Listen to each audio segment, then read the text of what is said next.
Shaggy. Who the fuck are you? You nothing. You nothing. You are nothing. And you will never be anything. Never. Colin. Anybody know who you are? You miserable, presumptuous, no talent. You obviously don't have the talent. And Mike, the Ape Man. You are everything that's gone wrong in this world. You are self-consumed, no talent, mediocre piece of shit. PTR Radio.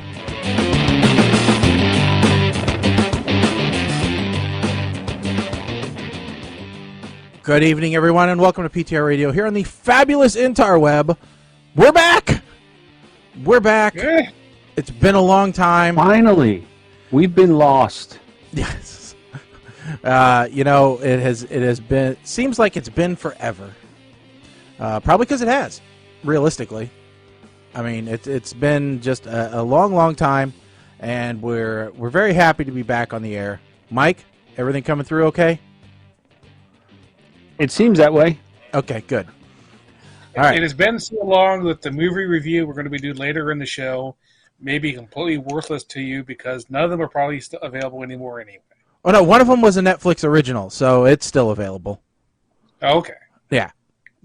Wouldn't it be a real pain in the ass if Netflix took their own stuff off their platform? You know? Hey, we paid to make this movie, that but would it's be so evil. It's so bad, even we're not going to show it. You know? You now you have to get Netflix Plus. Oh, yeah. I mean, that would suck. Another thing for them to frickin' sell us. It would be. And it break my heart. You know, and one more streaming package is all that I need. You know, I got too much crap already. I was looking. I've been trying to figure out how to, cut costs. Because like everybody, we're very conscious about how much we're spending every month. And but my wife also is not a huge fan of Fubo, Faba. I don't know how the hell they say it, but she's not a huge fan of it. Fubo. Yeah. So she the thing she misses is just being able to punch in a channel number and go there. Huh. It's sometimes some things are hard to change, and I understand it. I get it. My father-in-law was talking about hooking his Fire Stick or getting a Fire Stick and hooking that back up. He's like, "Well, I have Prime." I'm like, "Okay, where did that come from?" Because that used to be our Christmas gift to you every year, and you told me you didn't want it anymore. But okay. Was he like, I don't want to support that bastard going into space? Is that what he said? Actually. Did he sign the change.org petition so that he couldn't come back into Earth's atmosphere? No, but I do believe he refused to get Netflix because they signed a deal with Barack Obama. But I digress on this because the point of the story is he didn't realize that he could stream. Now, how good he's going to be able to stream, considering he's got like 2 meg DSL, but he could stream stuff off of the Fire Stick for free, not have to pay for anything. Yeah. And I said, well, yeah, because he is in a region that even with DirecTV satellite, he doesn't get local channels because DirecTV does not have a local affiliate agreement there. They said you don't exist. Sorry, there's no such thing as local for you. You're in the nether region. Apparently, Bangor, Maine is controlled by like one person, and he's like, nope, I don't like them. So what they're saying is it's the taint of the county? Is that right? It's in between everything that's important? No, as far as I'm concerned, it is everything important, and the decision makers are jealous. Okay. So I was waiting to get that phone call about how do I install stuff on my Fire Stick, and oh god. Luckily, I didn't. I think he figured it out. He is quite savvy, I must say. All right. So as to which ones, I was going to tell him basically, everything free. I think like what was it, Pluto TV is a free one that can do some. Yep. I mean, Roku That has themselves. some Well, stuff. Roku Channel I think is available on the Fire Stick. I I think so. you know, I Now, think you're right. There's some fighting going on about that, so I'm not sure that's staying or not. Well, I know that like the YouTube TV app was getting yanked yet again from Roku. So yeah, Yeah, I have Fire everything, so that has not been a problem. But because YouTube TV is what I use. Colin is on fire. But yeah, sorry, very punchy today. Very punchy today. While we were gone, I had a nice little break. And that's one of the reasons why we were gone so long is because I had a nice little 2-week vacation, where I had an opportunity to have dinner with Mike and Mrs. 8-Man yet again. Yep. It was a short visit to New Jersey, but as it turns out, that was good because Mike was broken. So I was so broken. he almost had an out of order sign wrapped around his neck. That's how broken I was fine until I got up out of the chair. When I got up out of the chair, my back said, "No, remember, we're broken." But we had a great meal, and the significant others just talked about animals most of the night and how they both agree that I should allow my wife to get goats and your wife wants chickens. So, and we both think that those are horrible ideas. So, we're, it's a good thing there weren't any kids there or we'd have been outnumbered. So, but yeah, it was just, it was a good one. I went, the whole purpose of my vacation was I finally talked my wife into taking 2 weeks of vacation. Okay. So at least 10 days. All right. The idea is that the first half is with family and the second half is not. Because she always wanted to go visit family on vacation, which is fine, but then you don't get any quality time to do things that you want to do. Yeah, and you feel pressured to always do stuff with the family. Yeah. Or a lot of times, and she's perfectly right, she's happy just sitting there doing nothing or cooking dinner or whatever. And I'm like, I kind of want to do something. But sometimes where family lives, there ain't nothing to do, like Bangor, Maine. You can sit there and twiddle your thumbs and compete against the person next to you twiddling their thumbs and see who comes in first and second. Well, just to clarify, there's stuff to do in Bangor. It's when you get an hour and a half north of Bangor, Okay. where we were. All right. So when you're in the suburbs of Bangor, that's when you have problems. So, and so but it's this relationship is all about, everything in a relationship is compromise, right? So I came up with this idea of 2-week vacation, half with family, half without family. So she gets what she wants, I get what I want, and we both end up having a great time. And so this time, the first half with family was a wedding that we attended. Now, people think wedding, that's kind of boring, except for this was my big fat Greek wedding because it was an Italian marrying a Greek. Now, I have some complaints about the wedding, and I have voiced these to the couple, so this is nothing new. All right. One, there was not a large enough wedding party. All right. I did not see a dozen, cousins in poofy dresses. All right. 2, nobody spit on the bride. All right. It was supposed to happen. I was told that was going to happen by the movie. You should really be in line with the movie if that's what you're going to do. 3, no plates were broken. Nothing was no dishware at all was even cracked that I saw.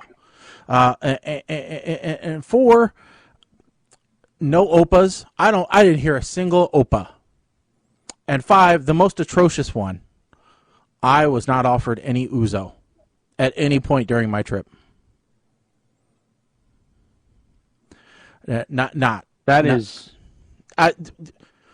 What good is the movie if it's not going to tell me about the Greek people and how they really act? I mean, it was a to be seen. I found it in the documentary section of my local Blockbuster. It should have been representative. You know? Now, those of you younger than 20 don't know, A, what a blockbuster is, or 2, what the documentary section of a blockbuster means. Okay, they know what a blockbuster is because they've probably all seen Captain Marvel. It could be. But Whether anyway, they've seen my big fat Greek wedding is another question. yeah, they haven't, trust me. So what was funny was the Greek bride hadn't seen My Big Fat Greek Wedding, and so they watched it like a week before the wedding, which was hilarious. But it was a great time. It was, boy, those people can drink, though. They're just not stereotypical drinkers. Open top shelf bar, that was great. Love that. And I did learn something that they didn't show in the movie, but they really should have, because when the Greek couple gets married, when they get married, like here in the Midwest, and I don't think it's big out on the East Coast where you are, Mike, but we still have the age-old tradition of the dollar dance to help fund the honeymoon. All right, that's where strangers come up and you're pimped out to, take a spin with them on the dance floor for 30 seconds or so, or a minute. In a Greek ceremony, it's even better because nobody pays to dance with you. No. While the bride and groom are taking their first dance, the rest of everybody circle around them and just toss them dollar bills like they were strippers at a strip club. It is it was great. Certain cultures around here do the dollar dance. Don't ask me which one, but I have heard of it around here. Maybe it's a Staten Island thing. I don't know. But I do know I have heard of the dollar dance and wondered why we didn't do it.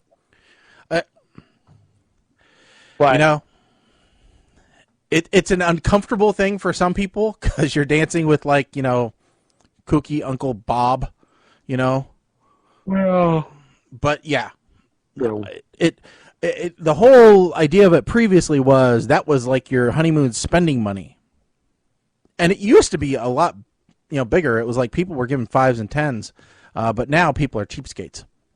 I told them you should really take like a PayPal here or something. Take credit card, take plastic. Well, you'll make more. Yeah, this is where the DJ comes in because.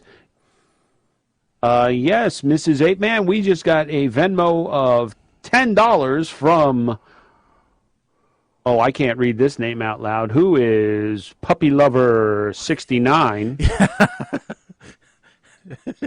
Yeah, so, yeah. Oh, and did I tell you guys the $20 from Freckle Boobs is to dance. Tig old biddies 76. You pay $20. Grandpa is banned from Hooters. Paid $25. Okay, yeah, but that could be that. See? It could be fun. Just the names alone could be a good time. So, but yeah, we had a blast. They knew how to drink. That is for darn sure.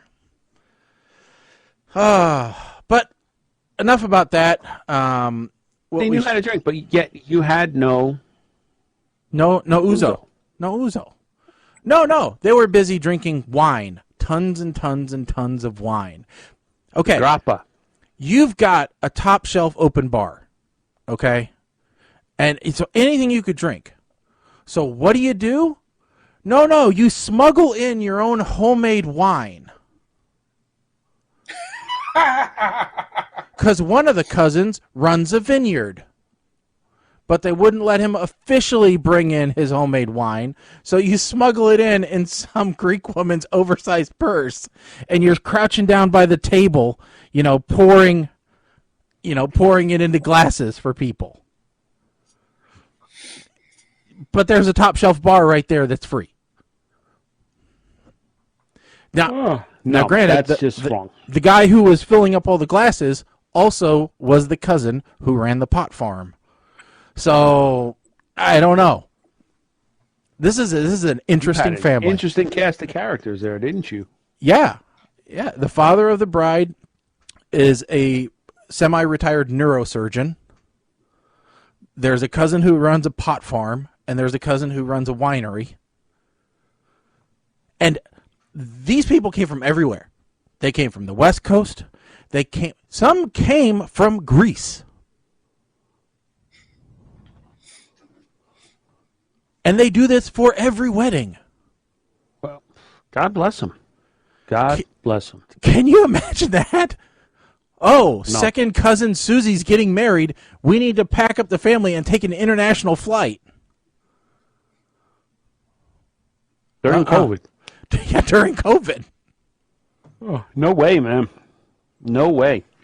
I believe I have been to one of those Greek weddings. Meanwhile, they have more drunk people there than Vegas. Now this was the bride's side. Meanwhile, the groom's side. Let me tell you about all the family that came from the groom's side. All right, this could take a while. So it was his mother. Now his father gets a pass. He passed away about 10 years ago, so that he doesn't need to be there. His mom was there.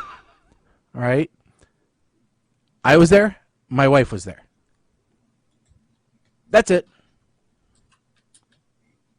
That's all the family he had there. His brother wasn't there. His sister-in-law wasn't there. My kids, our kids weren't there. His uncle and aunts weren't there.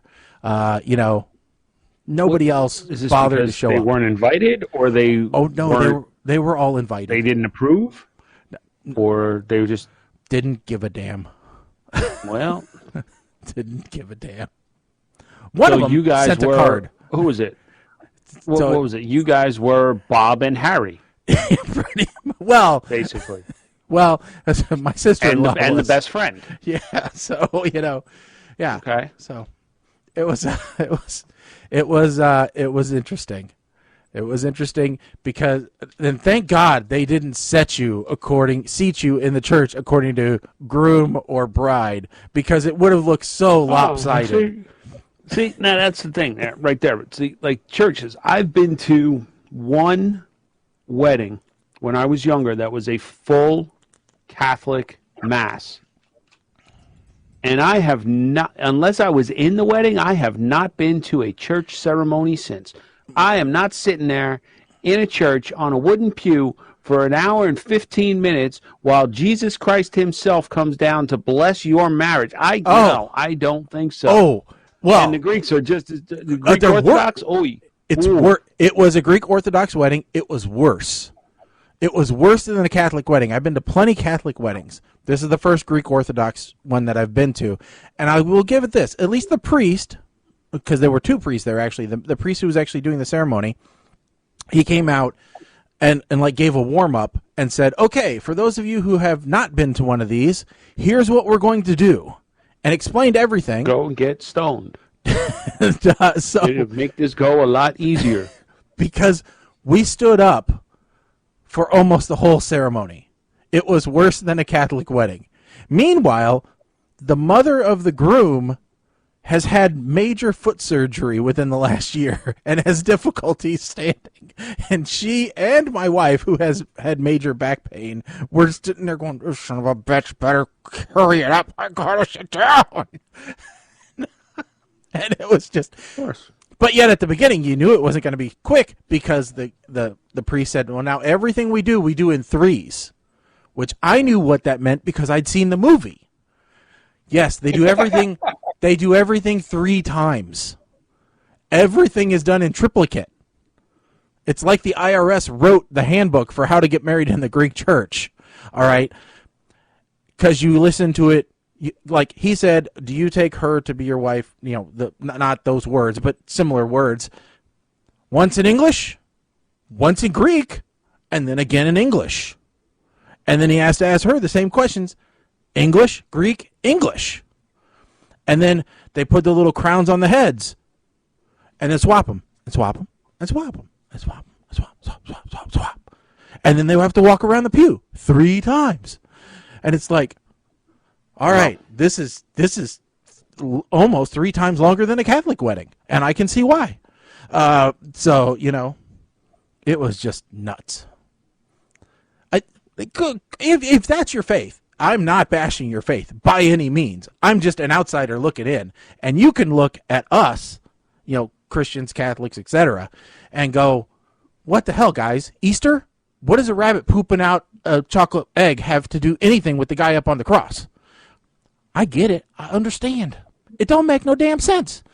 A fat guy plunging his ass down the chimney ain't got nothing to do with Jesus either. All right? We're screwed up. All of us are. But, all right. So that was a lot of my vacation. Was then also going through upstate New York after we stayed with you, upstate New York. And I do want to tell this story because I went to my favorite cidery, Three Brothers Winery, Cidery in Seneca, New York, upstate New York. And I became a very important person very quickly there. Now, I didn't plan on it happening, and I didn't walk in and go, don't you know who I am, by any means, okay?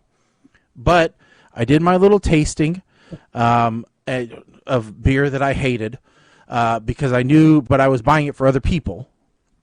And because the deal is they can ship cider and wine to Illinois, but they can't ship beer. So I'm like, okay, any beer I buy for anybody, I've got to bootleg home. That's what it's got to be. Cider, I knew I wanted a bunch, and I was planning on bringing it home until we found out we didn't have near as much room in the vehicle as we thought because there were 5 cases of wine already in there. So suddenly I didn't have as much room for my cider, so I said, okay, well, this I can have shipped home, not a problem. So I walk up to the counter with my little sheet that I have divided into this I need to take home with me now, this I need shipped. And so I go up to her because there's no carts, there's no nothing in this place. Usually people just pick up like a 4-pack or maybe a couple at the most up to the counter. Ooh, yeah, $30, no problem. All right, so I walk up there and I say, okay, listen, I have a fairly large order, so I don't know how you want to handle this. I'm like, I need this portion of it today, and then I need the bottom portion here shipped to me. And she goes, okay, no problem. I'm like, then I give the paper to her, and she goes, oh, that is a large order. Yep, you're right, it is. Because I brought home 3 cases worth of beer. All right. And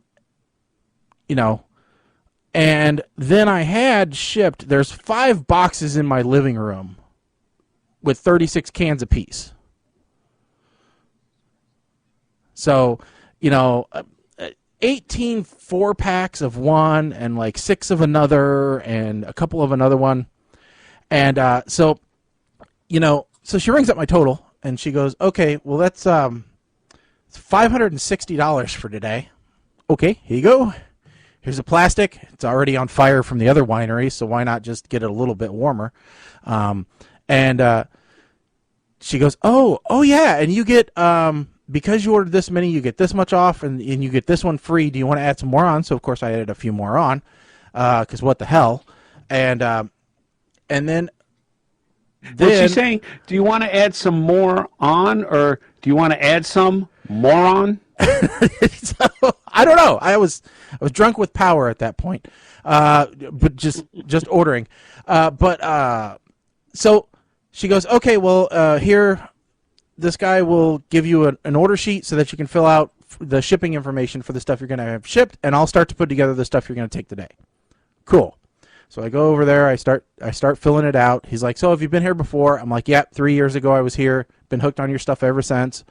So he goes, okay, cool. And so he goes off to deal with that. She comes back. She doesn't have my order put together yet, but she is the only register person, so she's there in case somebody else comes up. But nobody comes up, so she starts talking to me and goes, well, you must like our stuff.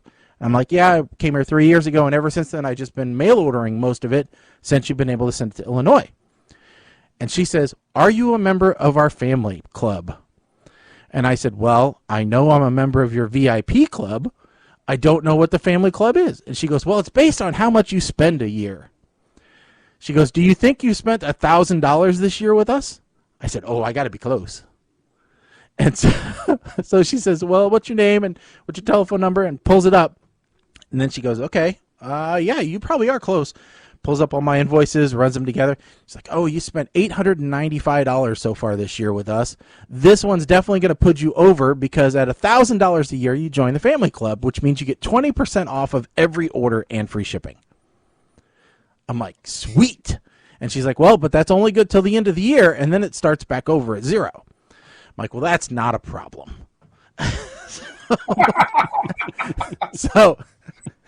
So she says, well, I'll update your records to make sure that you get into the club for the rest of the year. I said, well, I'll probably be putting another order in beginning of December anyway. So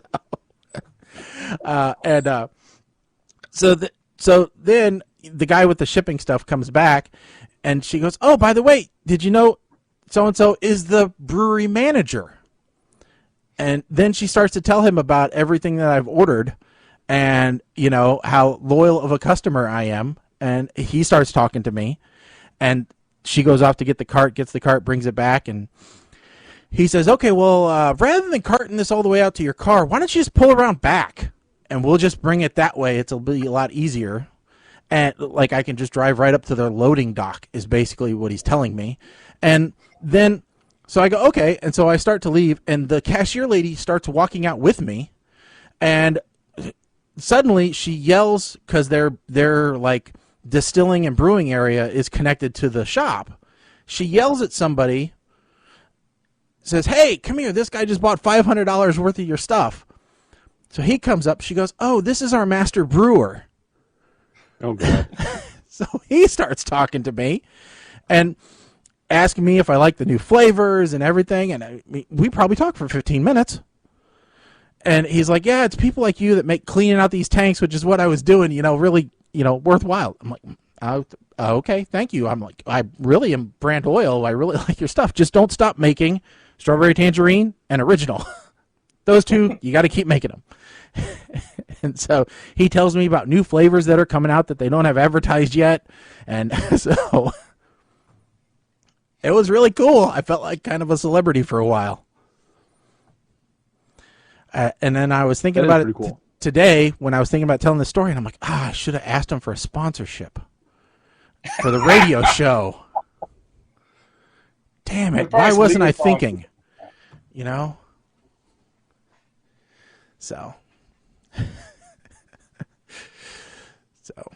anyway, but yeah. So I got a story that's not quite as entertaining as yours, but more humiliating on my end. Oh, okay. And Kim and I debated about whether or not I talked about this, but then when I realized we haven't done the show in so long, I went back through the links, and yeah, I did not get to tell this story. So right after the last show, Kim and I left to go up to visit my father-in-law up in Maine, up in, Bangor. We already talked about that, covered it. 10-hour drive. We got the dogs with us. So I got two stories about that. The first one is we stop in Massachusetts. First stop where we take the dogs out to do their business. I've got the little one. Kim's got the bigger one. And we're walking in the dog rest area. And Evie, our little one, who I'm walking, all of a sudden she's like sniffing at the ground. She picks her head up, and I see she starts foaming at the mouth. I'm like, what in God's name happened? This can't be happening now. We're on the road here. I'm wiping her mouth, like, what, making sure she's not eating something or whatever. Kim comes over. What did she eat, Mike? Said she didn't eat anything, Kim. A couple minutes later, she's fine. We get back on the road. So on the way, we're about 45 minutes from Kim's dad's place. And we're kind of in town, I'll say. Mm-hmm.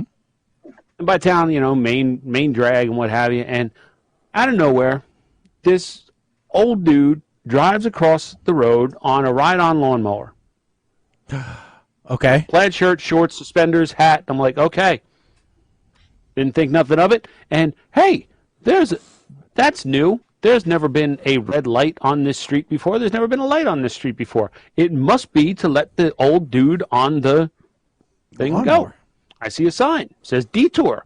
Normally, when you see detour, that means you are going to have to turn to take an alternate route. No. Goes over the bridge. I notice a sign as I'm pulling onto the bridge. It says 1-lane bridge. Like, I look. Oh, crap. That light was for me to stop because it's a 1-lane bridge and there's cars coming the other way. Throw it in reverse. Suddenly, I'm backing up on the bridge. Thank God nobody's behind me. I'm backing up. Well, Kim's just looking like... Nobody else was dumb enough to go. Like, nobody else was not from Maine. I finally back up. The dude's all happy. He's like laughing as I pull back, and I'm just like sitting there waiting for this light to change. I'm like, okay, because they're doing construction. They're replacing a bridge. Okay. We get to her dad's house. We're sitting there having something to eat, and Kim's like, so I lose my mind. I'm like, oh, excuse me for a minute. Nobody thought to tell me, like, oh, by the way, when you're coming up, they're replacing the bridge in town. So stop when you see the light. Nobody thought to tell me that they were replacing the bridge. You know, that's kind of information that I need to hear. So I almost killed us. Then coming home, I got my sweet vengeance. We stop at the opposite rest stop in Massachusetts. And this time, Kim has Evie, I have Tyson. Kim's walking Evie, and I see Evie start. What did she eat, Kim? We come to find out. So there's two theories. One is that she just tasted something on the grass that she didn't like in both spots. You know, whatever they're cleaning the grass or spraying on the grass. Two, there was a farmer's market there that weekend on both sides, and they were selling apples. Now maybe they were throwing like the sour apples, the rotten ones, in the dog walk area, and she happened to catch a taste of sour apple from both spots. But this dog looked rabid. I do have to say. So two things I learned.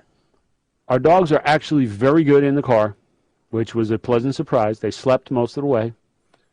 And this trip just cemented the fact that I need a bigger vehicle. Because the Explorer just was not big enough for the two of us, comfortable enough for the two of us, all of our stuff, and the dogs. Yeah. I thought buying the biggest SUV Honda made would be enough for this trip. Obviously not. I even used like the smuggler's hold underneath the floor of the back to put all the beer that I bought from Three Brothers, and we were still I could see out the back window, but like especially when you're on the highway, that's a handy thing to be able to do, even if you got mirrors, it's just to be able to see out the window. I thought I should have been able to put more in there. Now it didn't help that we packed like what ended up being almost a whole suitcase extra. Apparently, no, I wasn't that calm when I was backing up because it's a lot harder than it looks. Well, for sure I was going to hit something with, and this is apparently in response to you had my sweet revenge on the way back. Well, at least we told Kim and you this. At least I don't think you forgot to take anything with you when you went on your trip. No, did not. No, see, we were packing up in the rain to leave Springfield for the first night was in West Virginia, and then we made our way onto Virginia Beach. And I'm like, okay, I don't want to forget anything. All right, I think I've got everything. I was trying not to get stuff soaking wet when I was loading up the car. My wife even said, "Do you got everything?" I'm like, "Yep, I got everything. I double checked. There's nothing on the kitchen table, nothing at the bottom of the stairs, nothing in our bedroom that needs to go." So we pull up to the hotel the first night. She's like, "Where's my like bathroom bag?" I'm like, "What do you mean?" And she goes, "Where's the bag that's got all my pills, my hair dryer, my hair curling iron, all that stuff my shampoo, all that stuff that I, packed to bring with me." Like, well, all the bags are in the car. They've got to be in the car. I checked everything. They're in the car. We're 7 hours away from home. It's got to be in the car. And it wasn't in the car. It was sitting right next to the workout bench where I set it so that it wouldn't get wet while I packed other stuff in the car. And so call up my folks and go, hey, can you overnight me a bag that I left at home? I'm like, I know it's going to cost an arm and a leg, but I'll pay it when I get home. So next morning they come, they grab the bag. It is exactly where I remembered putting it after I could have sworn I put it in the car. And $180 later, and a day and a half later, it arrives at her nephew's place, ready for us to take back to the hotel so that she can take her medication and everything. I'm like, oh, God. This was... And then my phone breaks. All right? My Android S8 that I've had for... My Galaxy S8 that I've had for almost 4 years, the USB port on it decides, I don't want to work anymore with Android Auto. So what do I decide to do? I decide just to go to AT&T and say, screw it. This is already the trip from hell. I'm just going to buy a new phone. And so I go to AT&T and they're like, yeah, it's been really rough around here. The only thing we have left is an S21 Ultra. Fine. I you know what? This works. The whole trip has been like this. Let's just buy the most expensive thing. They're like, or we have the Fold. No, I'm calling it at this. I'm not buying the Fold. I'm not going to buy a $3,000 phone. Let me just buy the $1,800 phone instead. So, yeah. And it was just a long trip. And I was like, so I'm glad to be back. And we have lots of news to get to. I think we spent the first, good portion of the show getting kind of caught up. But Colin, what did you do while we were off? We don't know what Colin did. I went camping one weekend. Did you go in the murder toilet? Or did no, we don't use the murder toilet. It's just there. In case a murder needs to occur. Or you need to be reminded of a murder that happened. So let's just say for number ones, I used the pit toilet that was at the campgrounds. Mm-hmm. And for number two, I drove 20 minutes to my own bathroom at home. If it was only 20 minutes away, I'd have probably done the same thing. I wanted to give you crap about it, but, I'm that person where if it's 4 o'clock at work and I feel, something in my tummy, I'm like, I think I can hold this till I get home from after work at 5. I'm gonna wait it out. I was timing it for the morning so I could take my shower as well. This doesn't mean anything to Mike. I was at Lake San Chris. Okay, yeah. So you were at a close watering hole. So yes. All right, yeah, and yeah. So I did get Colin a souvenir while I was gone. Turns out it's what he already drinks. So it's not much of a souvenir, but it's something that at least he likes. I didn't go wrong there. Yeah, you bought the mead that I literally buy in, well, not that particular flavor. I don't have a big stock of that particular flavor. But I buy Grenfell or Havoc mead. It's the same company, the same way that you buy your cider. Okay. So if you buy it in a 24 pack, you get 10% off and free shipping. So I buy it in 24 packs. So, all right. So yes. So any other news that we need to catch up with you on, Colin? Anything exciting? It's been a whole month, so I don't know what else has gone on. I've just been busy working and fighting with other agencies. Okay. So you're like world domination of Disney hasn't progressed any further. That's December. Okay. So December is, well, December's takeover month. All right, got it. You know what? Come to think of it, I think it's been so long. I don't think we've had a show since I was at Disney last. Could be. So because I was at Disney October 1st. All right. That Yeah. was the Nope. 50th anniversary. We haven't had a show since you've been to Disney. So so we all had a cold. And so we were sick at Disney, but I did the COVID test, and it wasn't COVID, so I was like, okay, I'll just. As long as it wasn't the vid, you're good. I was there. Vid? Is that what the kids are calling it now? That's what the kids are calling it. Yeah, the vid. Oh. And then, my big trip though is that was mostly just to be there for the weekend, for to be there for the 50th. And then, the big trip, of course, comes up in December along with my cruise. Yeah. Well, yeah. They fly you in just for a short signing during their 50th, and then the big PTR con happens, later on, where it's our dedicated, con just for all of our followers to come and see you exclusively. So yeah. Yeah, I think the conning is something that was used on a different network that we were once on. So, moving on. We're getting really close to well, do we want to talk about Halloween first, since it just happened last night, and all of the things that are Halloween?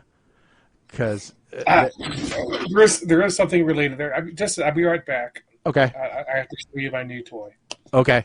So, a couple of Halloween. I don't know. He blacked out. So.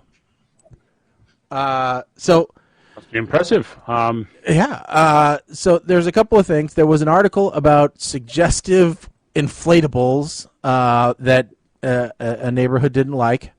There's a skeleton couple inflatable that was not that people didn't care for too much. Evidently, they thought it was a bit extreme.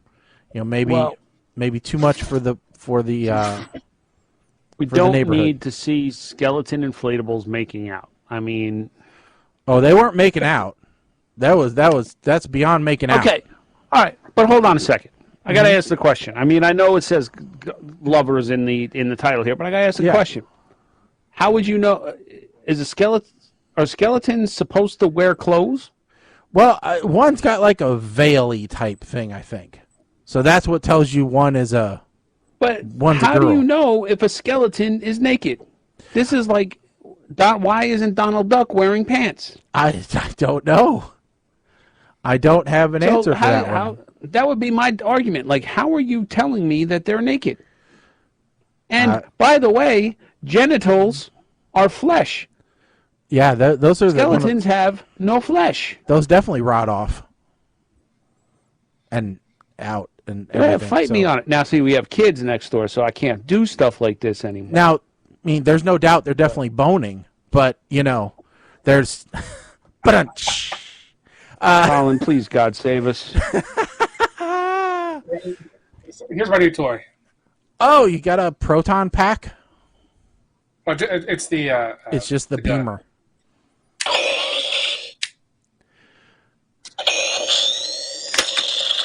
Oh, Jesus Christ! that when that popped out there, I thought that was something completely different for a second. I'll be 100% honest. Go ahead, Mike. Where did you get that? It's being made by Hasbro, and they're actually crowdfunding the pack to go with it. It's $124. Oh, it's a bit pricey. See here, there's this little meter that actually changes as you turn these metal knobs. Okay. So it sounds very functional. Okay.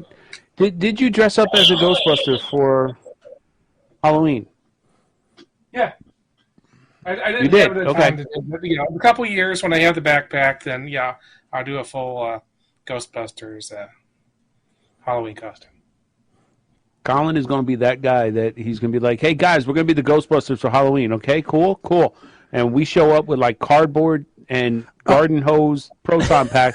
He shows up with the whole legit, officially licensed, signed by Spielberg and christened by Bill Murray. Well, see, I wouldn't be a Ghostbuster, though, because I know my mom has a pattern for the Stay Puft Marshmallow Man costume. Because she made one for my dad when I was in Cub Scouts. Because my dad's always been a big guy, and it just made sense that a fat guy should be the Stay Puft Marshmallow Man.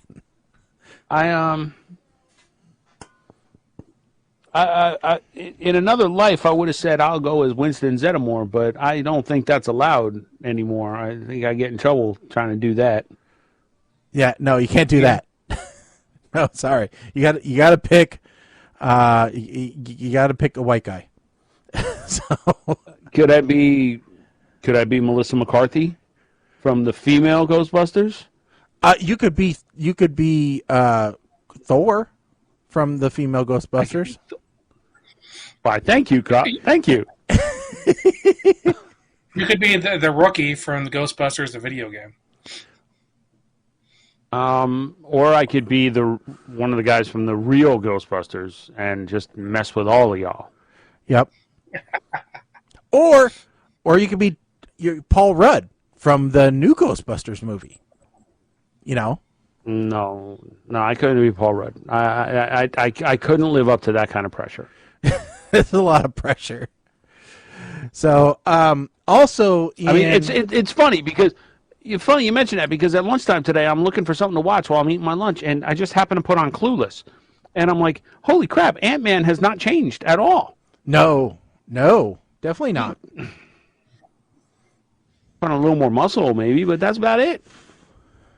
Yep.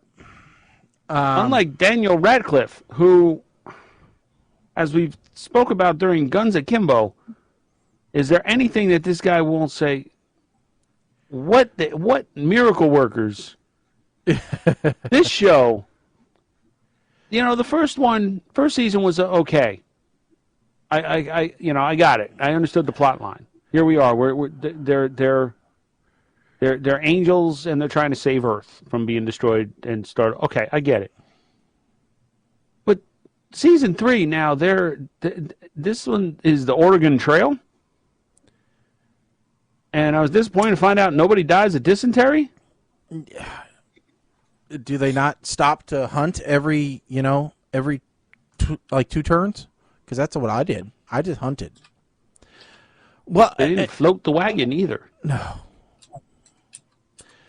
I mean, yeah, I don't know. I've never watched the show, so I don't know. So it's based off of different books from the same author. Oh. So it's a humorist named Simon Rich, and each season is a different one of his books. So season 3 was Oregon Trail, season 2 was in the Dark Ages. I've only actually seen parts of season 1. Yeah, that's got Steve Buscemi as God, right? Season 1, yes. Okay. Yeah. Nah, I don't think so. That doesn't look like a good one.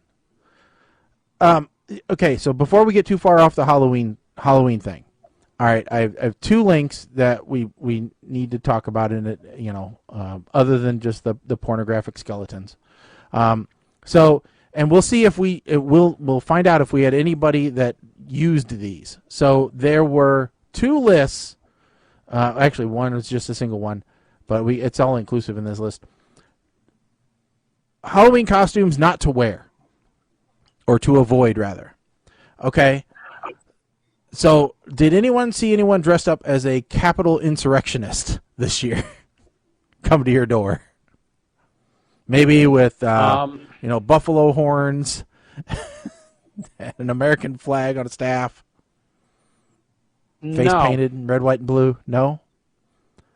I didn't have the QAnon shaman. All right. How about as a policeman? Did anybody Yes. dress up? Okay. I don't know where that's super controversial. Everybody, the policeman, okay. I understand there are certain things revolving around the police, but every neighborhood has that kid who wants to be a policeman. Here's the thing. The kid that dressed up as a policeman is the son of a cop. Yeah, so that's okay. So he's proud of his dad. Yeah. I am not going to be the one to tell him. I understand why, because police brutality is a controversial thing. I get why they're saying this is Yahoo. Yeah. All right. Speaking of Yahoos. Next one. Do not dress up as Donald Trump. I don't care if you really like Donald Trump or if you don't like Donald Trump. Don't dress up as Hillary Clinton or Joe Biden or name a political figure here. Don't dress up as political figures. They're not funny or scary.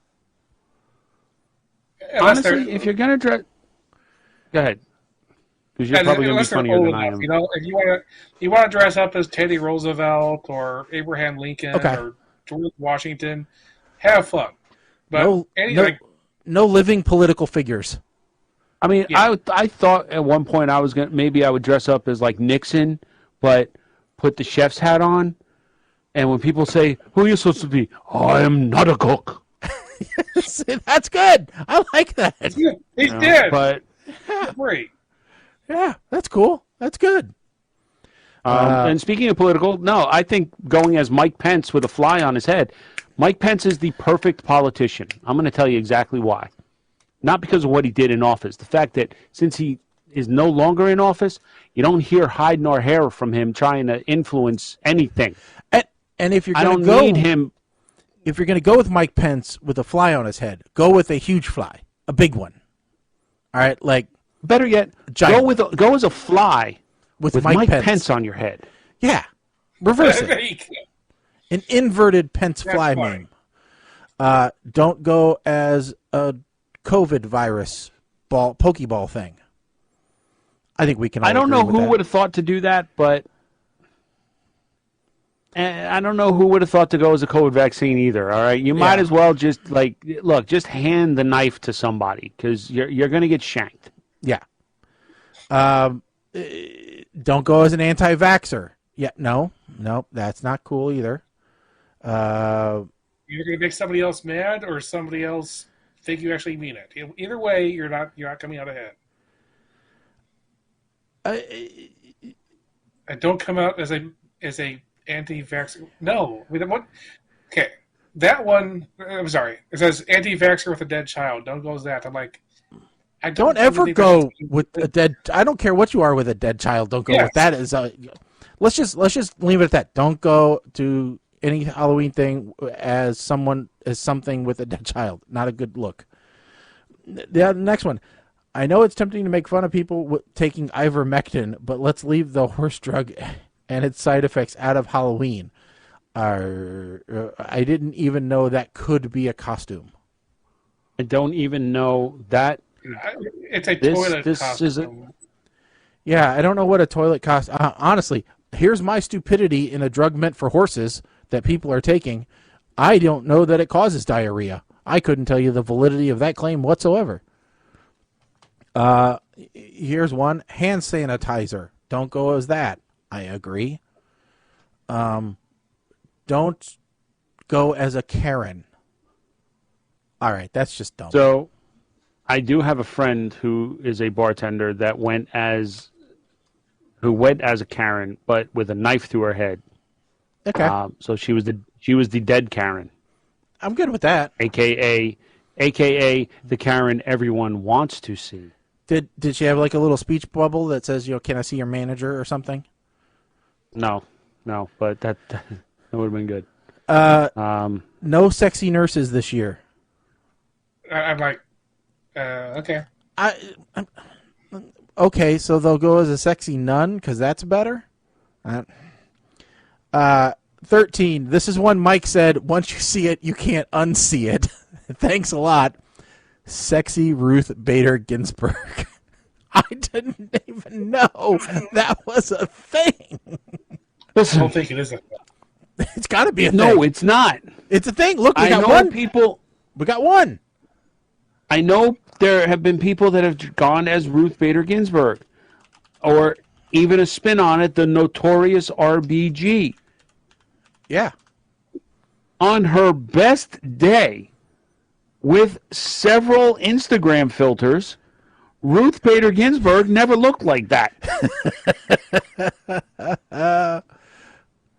And I'm not saying that to be nasty. I'm saying that to tell you just how bad of an idea that costume is. Yeah, I don't That think... seems like something like Borat would have done.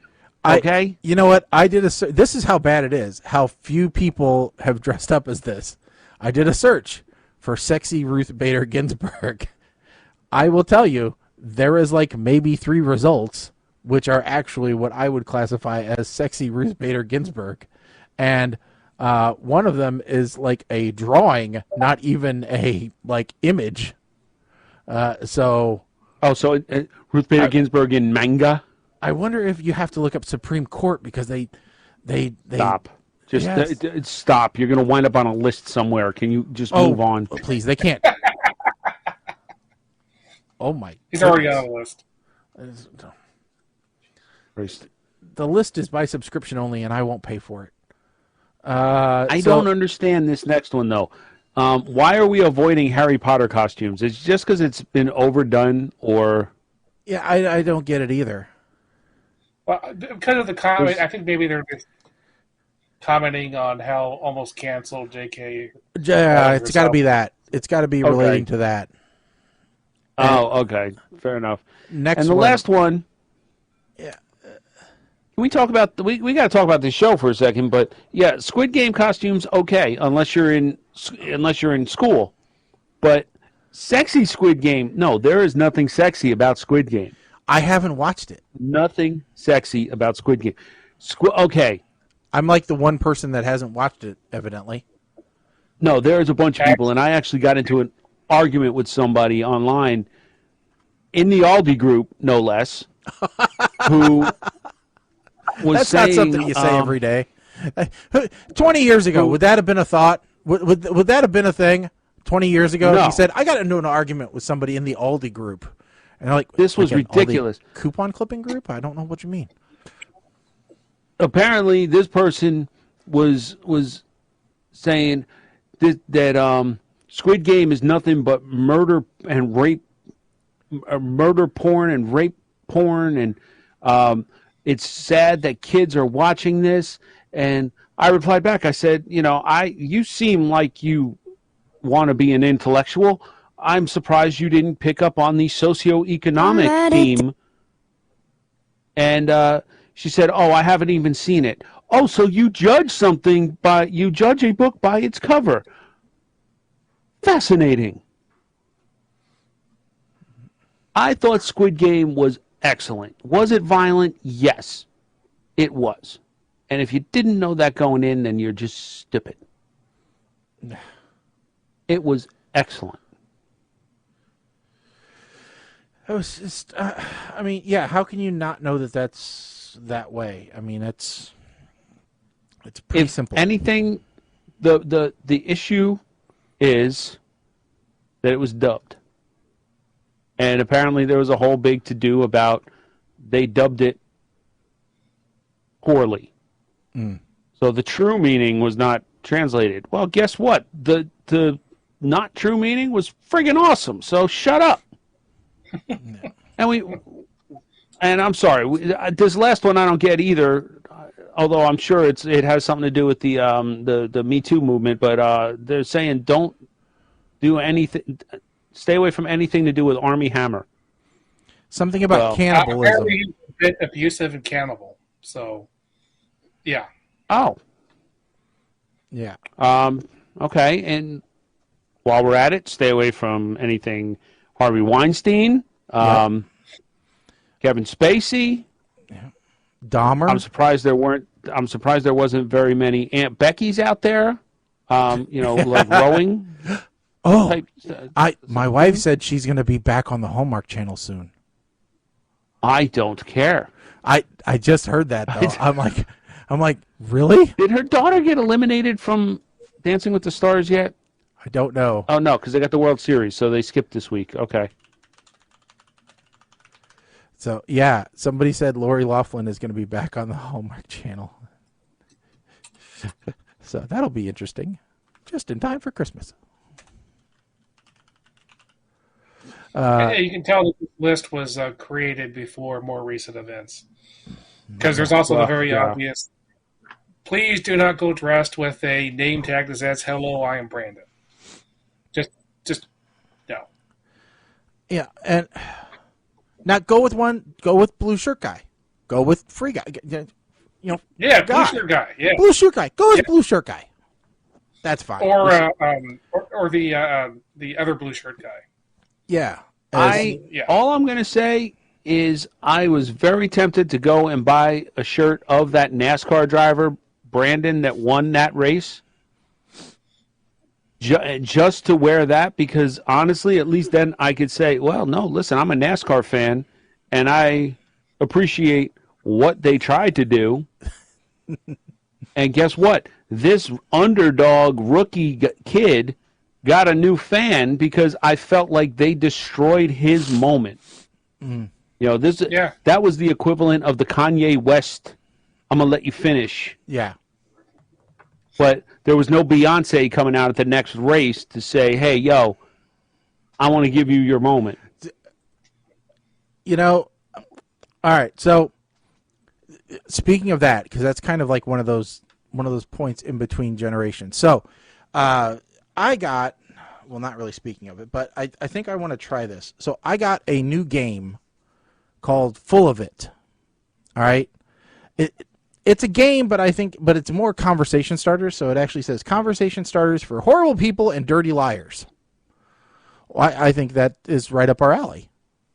What are you saying? I'm just saying. I'm not saying. I'm just saying. Oh, okay. Yeah. So there are official rules to this, but I don't like the rule. There's a full of it mode and there's an icebreaker mode, but I don't like either one of them. So we're just going to pick dirty a card. Rotten Scoundrels, so we're just going to do whatever. So all right. So what do we got to do here? You don't got to do nothing other than answer a question. Okay. It's the simplest game in the world, Mike. It really doesn't get any easier than this. So, Mike, actually, no, this will be Colin. This will be Colin, because it's a Colin-appropriate question. All right? What is the strangest place you've ever taken a dump? And just so everybody knows, that's actually what's on the card. It's not a topic I've ever considered before. You never thought about where you've taken a deuce at? I've never considered any of them weird. Most obscure place, then, I guess. You've never had to find a tree. No, never had to find a tree. I'm starting to think the murder toilet may be in the lead here. I don't know. Never used the murder toilet otherwise. Somebody just tuning in is going to be like, the what? I mean, there's probably going to be some porta potty somewhere, but I have, Okay, so Colin. I don't have the answer to that. So, all right. So Colin has no answer to the strangest place he's ever poo-pooed. All right. So, Mike, I don't even know that you'll have an answer to this one either. What is the stupidest thing you've ever done in another country? Stupidest thing I've ever done in another country.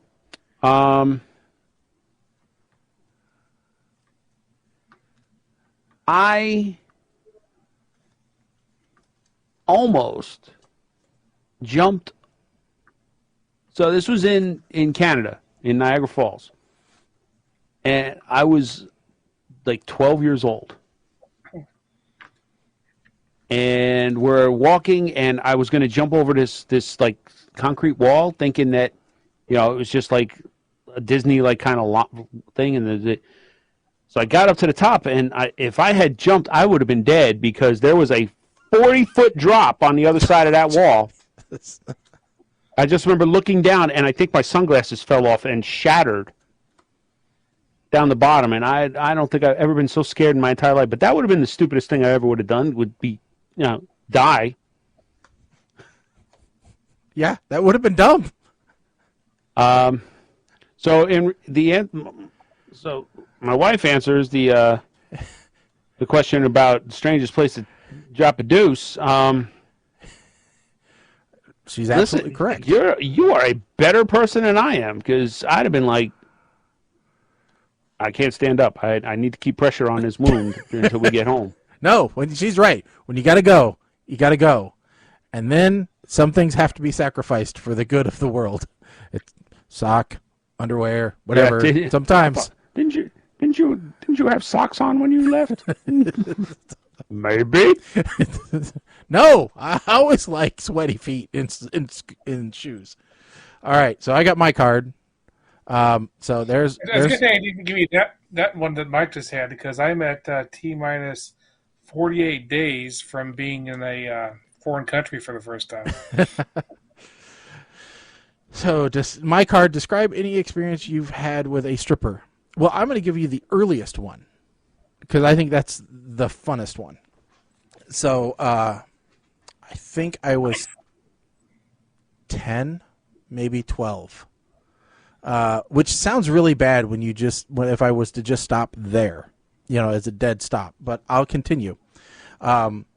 My dad was having his birthday party at our house, and suddenly this woman in Daisy Dukes and like a tied up, like picnic table patterned shirt comes to the door with her boombox and asks to use the phone, because back in those days you didn't have cell phones, to call a repair person for her car that had broken down. And my mom quickly tried to shuffle all of us kids to the back bedroom. Now, granted, who is there at my house? My dad's best friend, my dad's mom and dad, some other people from my dad's work, my aunt and uncle from my mom's side was there. It was a pretty big party going on. And as soon as my mom had all of us, she thought, sequestered into the back bedroom, the music started, at which point I decided I wanted to see what was going on. And so I crept down the hallway because it sounded like the adults were having a great time. And I wanted to know what it was about. And lo and behold, the dad was sitting on a chair, and this woman was taking off her clothes, playing the music from her boombox. And yeah, after she got done taking off, she took off her shorts, shook off her shirt, then she took off her bikini top that she had on. She was down to like at those times we didn't do G-strings back then. That was like bikini bottoms. That's when my mom caught me and sent me back to the room to watch Dukes of Hazzard. So that was the first experience with a stripper that I had. Like I said, 10 or 12 years old. And as I continue to tell people, I grew up in a different house than a lot of people did. But yeah, so that was the first one. But, so let's see here. We'll do one more round just for the heck of it, especially since Colin didn't have a great answer to going. Oh, no, not that one. Okay, we'll do that one for Mike. I don't know if this one will apply to you or not, Colin, but we're going to give it a shot. I imagine at some point it had to. So, what is the most embarrassing thing that's happened to you in front of a crush?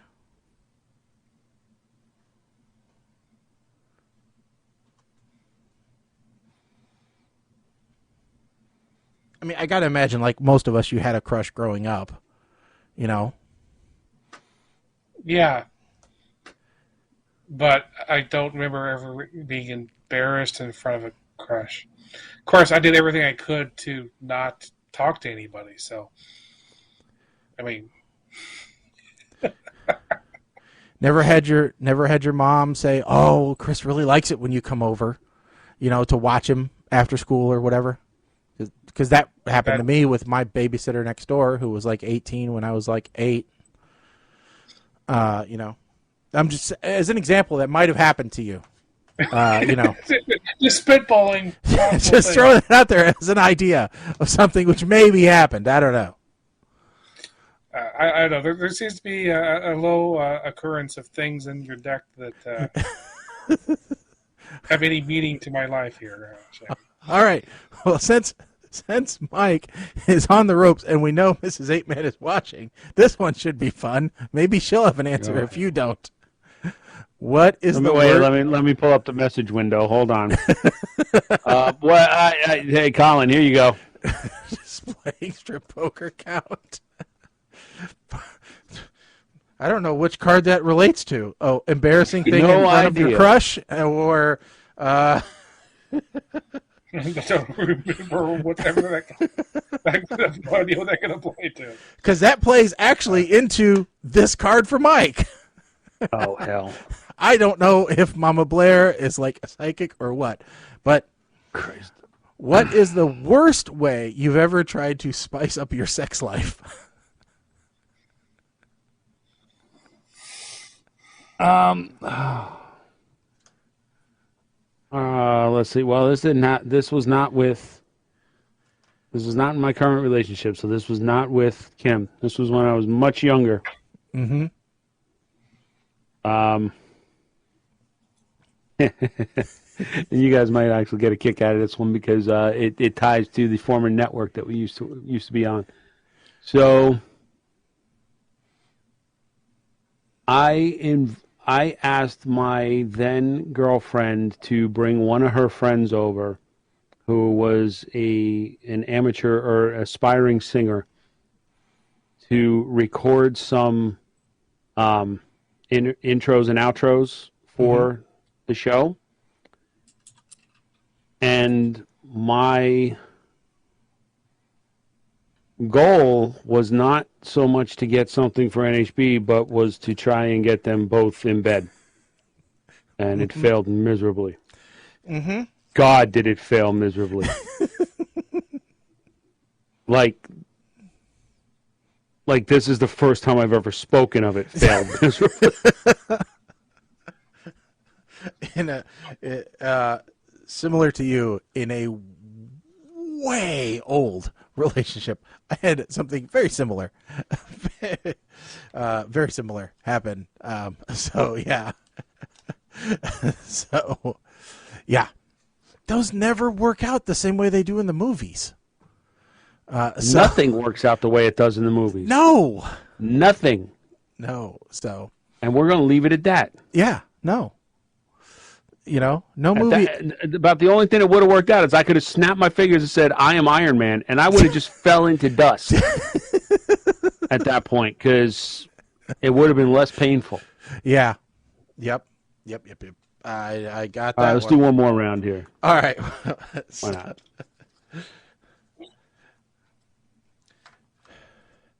Originally, okay, wait, before you do it. Yeah. So, Mama Blair. So, as for taking, how about on the doctor's shoes while giving birth?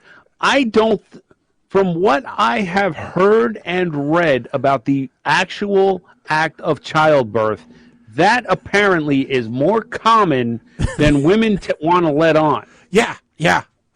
But peeing and pooping yourself is apparently a thing. It's part when of the you're course. giving birth. Yeah, that's what I hear.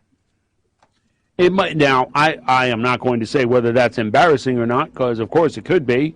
An embarrassing thing. Yeah, maybe, I guess, but quite common. Okay. Here. This one, Colin can answer. I know Colin can answer this one. What issue came up most in your parent-teacher conferences? There has to be an answer to this somewhere. But I was never there for the parent-teacher conference. I know, but you have to have an inkling. Like, Colin's too quiet. He needs to volunteer more information, or, you know. Oh, I've never had any problem with volunteering information. The biggest problem I ever had was actually doing homework. So you didn't do your homework? Oh, I'm terrible at homework. I powered through high school by just being very good at tests and quickly doing homework while the teacher was going around picking up the assignments. Okay, maybe Mama Blair will chime in on this one because she was at the parent-teacher conferences, so she should know what the most common thing regarding Colin was. So maybe we'll find out. All right, so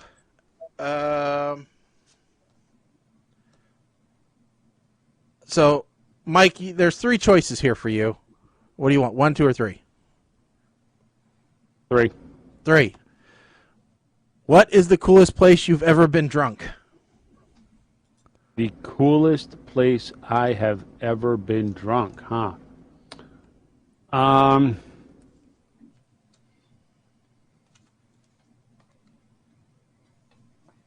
Cool is kind of a relative opinion, though, isn't it? I guess, but I mean, what's the? I mean, I could say, you know, that I successfully drank my way around the world at Epcot, so that's pretty cool. But other people might be like, yeah, well, that's fucking stupid. I could say that I was drunk off my ass at several NASCAR races, but most people would think that's ridiculously stupid. Well, they think it's normal. I mean, you know, unless you were if you were in the infield, especially. Well, yeah. Can you name a place you've been drunk where you shouldn't have been drunk? Not talking like behind the wheel of a car. So, like a location. So I was drunk where I shouldn't have been drunk. Church? Okay. For a wedding, not mine. Were you in the wedding party? I was in the wedding party. As we've established, I don't go to the church unless I'm in the wedding. True. Oh, okay. Here, no. See, no. All right. So we had a bar. We used to have our annual barbecues here. I know exactly what she's talking about because she got video of it. I can't deny this. So Mrs. 8-Man said, "How about in our pool when you were wasted? That was cool." So, listen, no, it was cool. Okay, so there's a whole big story behind this one. A friend, my best man, was pouring fireball shots for me and this other guy. Somehow we went through 2/3 of a big bottle of Fireball just between the two of us. That's how many shots we did. He had to be carried out, and oh God, I'm so drunk. I go over to our pool, which is buried halfway in the ground. I go over to our pool, and I just start leaning back on the railing, and everybody knows what's coming. Take my shoes off. I pull myself over and jump into the pool. And my socks were still on. I took my socks off. I started throwing them at people. And then instead of going to the ladder to climb out, I climb over the one side of the wall and fall onto my wife's flowers and get up that way. Ah, so debonair. Because in my mind, that's the end of the pool that is buried far enough that it was only like a 2-foot drop from the top of the pool wall. You know, because ladder for to climb did not compute. So then I go into our back room because I realize I must go dry off and get changed now because I'm wet. I'm not that drunk. But the air conditioning is blasting in the house. I'm soaking wet. I grab the comforter quilt off of the couch that's in the back room and wrap myself in it and proceed to stand there and shiver until my wife comes in and pushes me to the bedroom to get changed. Now,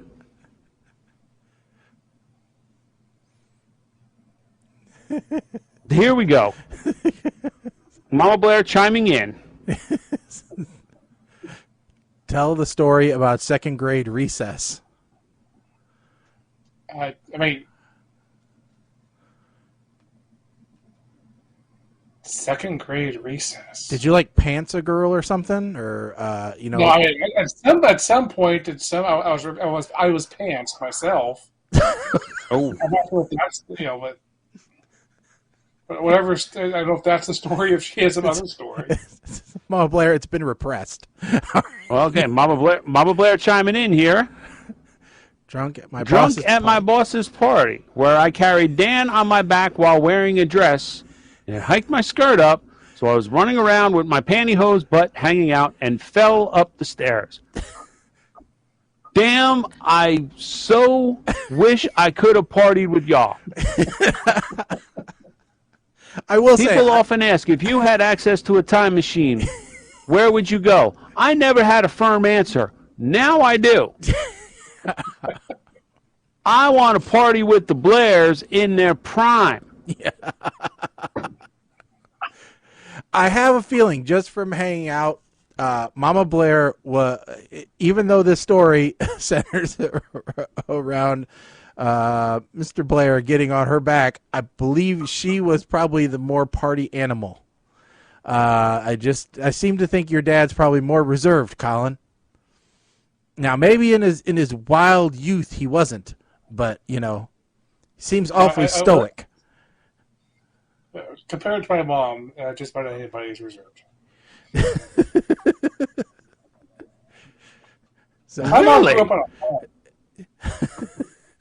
My mom grew up on a farm where fun was attaching a big piece of metal to the back of a tractor and have everybody sit on the piece of metal while somebody else drives the tractor around, and everybody tries not to die.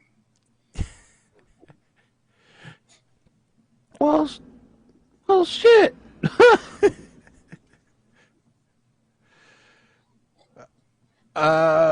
Okay, so my card is, what's the most minor crime you've ever been caught committing? So I wasn't caught by the police or anything, but I was caught by my parents. And it wasn't even a crime, but I will say this is probably one of the times where they were the most kind of like the most upset at me, I would say. We were up north in Wisconsin on a vacation or something, and one of the things was to go get like penny candy type crap, right?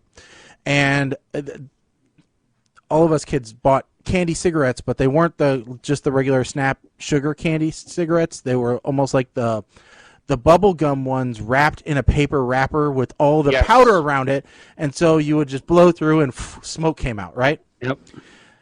Well, I thought my parents went back into the store for something, left us kids out in the van. First of all, that's a horrible idea. Don't ever do that. All right.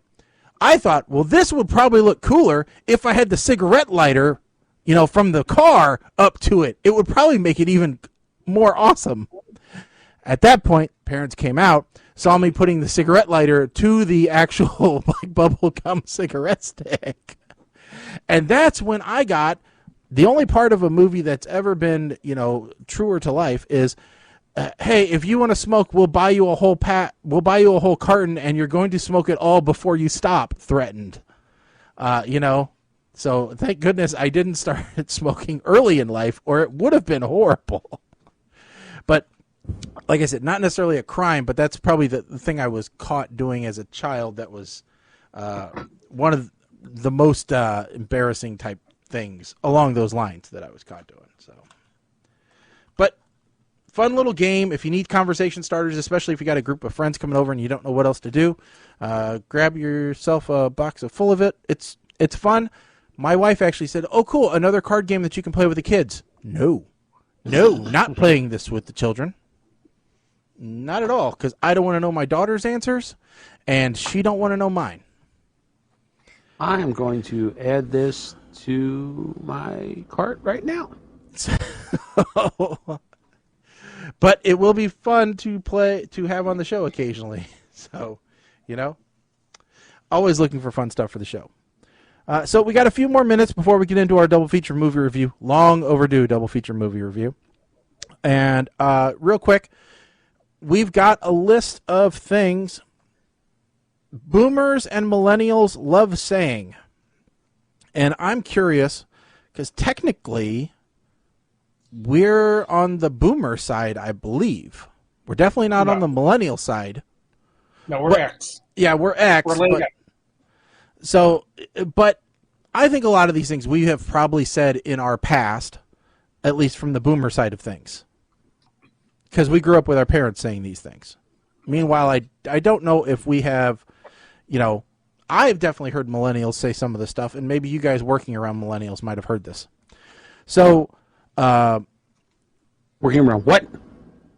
Millennials. So no, I'm one of the young ones. So, boomers love to say, "I'm videoing this," or "I'm taping this." Taping, yes, not video. I've never said that. I've said taping. I've said taping, even though I haven't had a VHS, camcorder for 20 years. But I'm sorry, it's still easier than saying I'm recording this, or taping. It's taping. I don't know what to tell you. Sometimes I'll say I'm filming. Yeah, but there's no film. Don't worry, I got this on film. Yeah.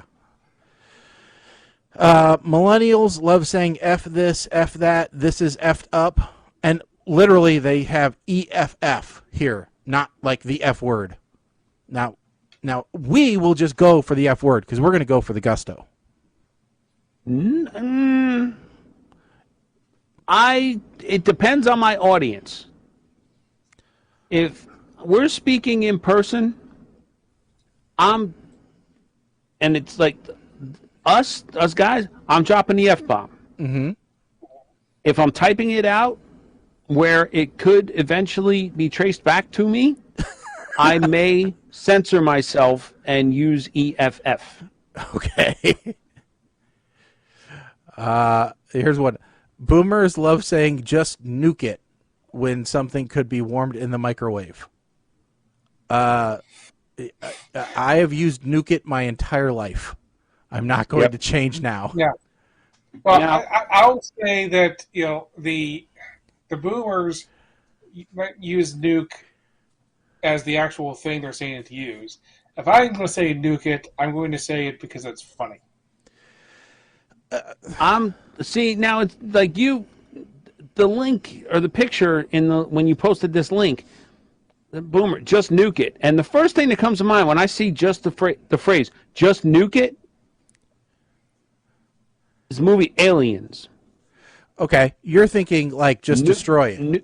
You're not thinking nuke microwave. It from orbit. Okay. Only way to be sure. Yep. I get it. But I do say nuke it, meaning heat it up in the microwave. Yeah. Here's one that I don't think I have ever heard any millennials say this. Millennials love saying ditto. Really? Let me tell you something. My mother, this is because Ghost, okay? Yeah. For no other reason than the movie Ghost. My mother used to do that shit when somebody would say, I love you, ditto. I will smack those dentures out of your mouth, Ma. Stop it. Yeah.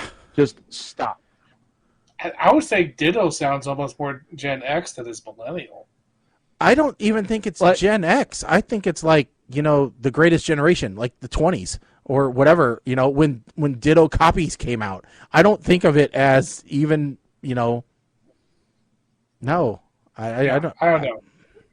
Anyway, yeah, continue. Boomers love saying they returned from Facebook jail.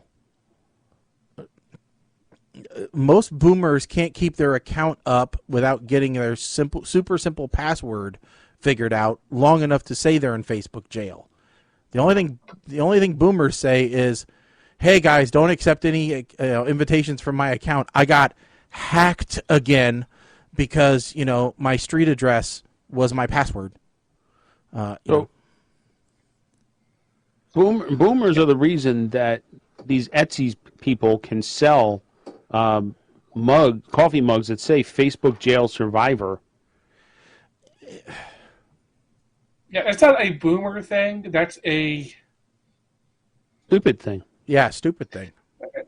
Well, I was going to say far-directioned political people who like to spout off on Facebook. And I say it that way because it doesn't matter which way it is. It can be far left. It can be far right. Here's what. Millennials love saying, so I did a thing. And the thing they did is like they bought a desk. I remember the last time I said this. Was when if I put it in a post, it's ironic. Well, that's just I walked into my mechanic when I got my Explorer, and I said, "So I did a thing. You're not going to be happy." I said, if you were planning on your kids going to college, you're going to have to find somebody else with a broke down car because I did a thing. I mean, that's in the category of just great phrases that, it's. I don't care who came up with it. It's like, well, that happened. Yeah. Or like in Galaxy Quest, after they all get the pods, they all get up and Tech Sergeant Chen shows up and he's like, "Whoa, that was a thing." I mean, yes. So I don't know. I don't. Maybe that makes me I don't know. Does that make me a millennial or a boomer? I don't know. I don't know. I think it's funny. Boomers love saying, "Let me ask you this," instead of just going straight to the question. I can't argue with that. And again, I fall into the same problem. I have done that. See, as well. I don't say. Let me ask you this. I will if I'm setting you up for something, I will flat out tell you. I'm going to ask you a question. Like I have to announce that what I'm about to say is going to be a question, so yes. I expect an answer. That kind of thing. Whether I explicitly put a question mark at the end or not, just imply one. My voice is not going to go up at the end? I'm not sure if that is referring to, like, you walk up to someone and say, someone asks you a question as the first thing you say, or is that you're in the middle of a big debate and then you're like, okay, I'm asking a question because I'm taking a little time out here from our little discussion here and going, let's clarify this little thing. No, I don't think. No, it's a little both. It's not like I'm just going up to random people on the street saying, "I'm going to ask you a question. Do you like bananas?" I'm not just. How do you like my fist? Boomers love saying phone tag. Okay. What do you call it when you're bouncing back and forth between phone calls and you keep hitting each other's voicemails? I don't know what it is.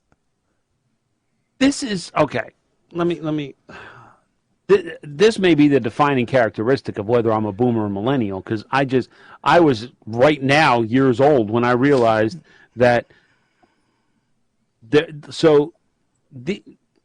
is number 6. These are opposite, supposed to be opposites here.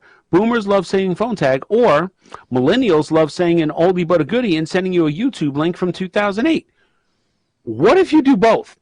These are not opposites. No. Boomers love saying phone tag. Millennials love saying tag, you're it. That to me would be a comparison here. Yeah. I'm confused by this list now. Yeah. Too much is like boomers like eating hot dogs. Millennials like sleeping in. That's what we're getting out of this. Exactly. It doesn't make any sense. Yeah, it's like number 9. Boomers love saying that's the $1 million question. Millennials love saying black like my soul. Excuse what?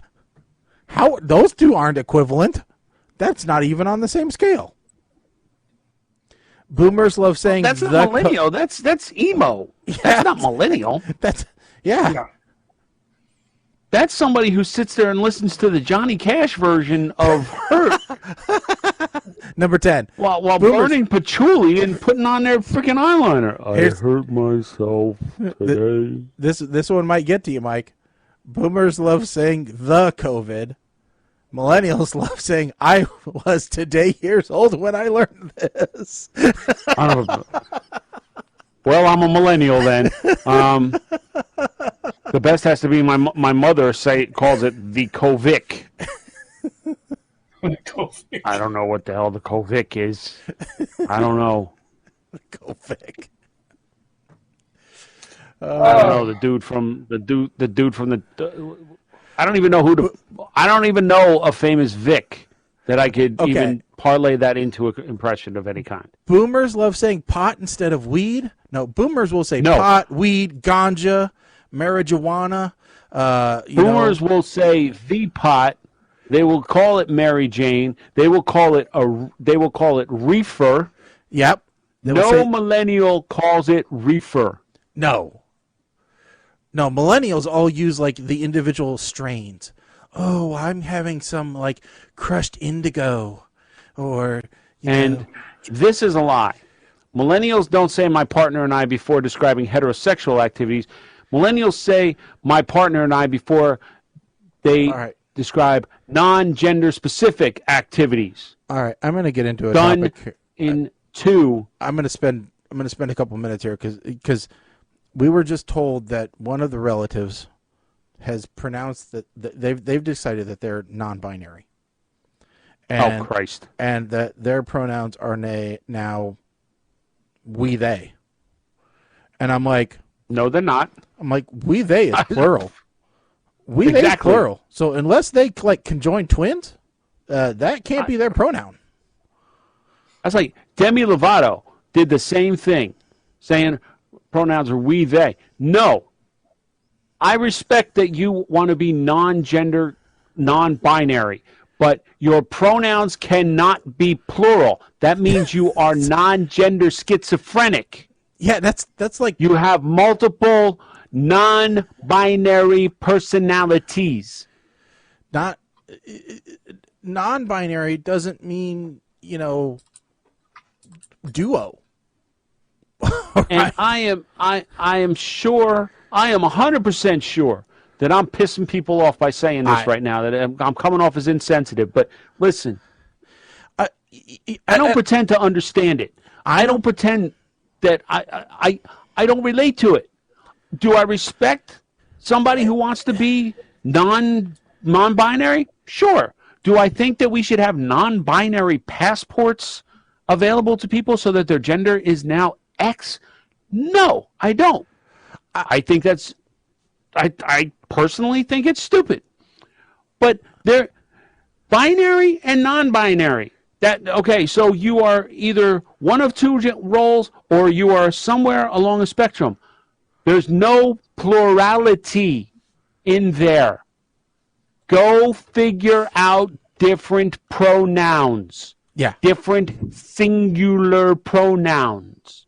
Make up words. Yeah. I don't care. When you see a dog or a cat and you're not sure if it's a boy or a girl, what do you say? Oh, look at it. Exactly. There you go. But it seems to be offensive when you're talking about people. I don't know why. But if you don't know what you are, how the hell am I supposed to know what you are? And again, like Mike said, I'm not trying to be offensive. I just don't know. All right? I don't get it. There are things in this world I don't get, and that's one of them, is I don't know how you can all of a sudden decide to be plural. The same people that came up with this stuff with these pronouns are the people that came up with this Common Core math bullshit. They're just trying to rewrite every freaking language rule, math rule that we ever learned as kids. They're trying to phase out our generation of learning, making us obsolete. That's what they're trying to do. Well, I got 2 words for you. Excel calculations. I'll figure it out no matter what you put. Google Sheets. I'm going to show the work? No, I'm going to show you the formula. That's all. That's right. I'll show you which function I use to figure it out. Now, they has a long history in the English language of being singular. I'm not worried about they. We... Okay. You're right. You're right. They is traditionally used in a singular past tense, though.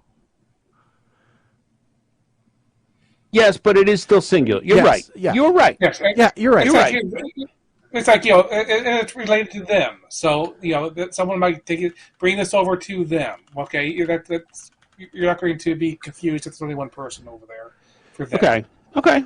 But, You're right. But we, to expect a singular we, that's I haven't really come across that. No, see, look. Hey, see, what they need is this thing called a neo-pronoun. There's Z, which is ZE, and there's XE, and there's M. That's what they need. Use new words that we don't know that we can take it and that we can use. They can't be ye, because then you get sued by Kanye West. Yeah. The artist formerly known as Kanye West. Right. But they is a singular goes back to 1375, so that's been around. For a while. No, you're right. Like as you said it clicked in my head that if I'm relaying information and I don't want to say who gave me that info, you do say they. I would say, oh well, they said. So you're right. Yeah. But my everything I said about we still stands. Yeah. Nope. So, all right. So it is now time for our double feature movie review, and we have a couple of interesting movies, I think, this evening. One of which I watched early, and one of which I watched recently. So, Paper Tigers is a Netflix movie that was on it, and the other one was what? The Last Witch Hunter. Last Witch Hunter. That's right. Yep.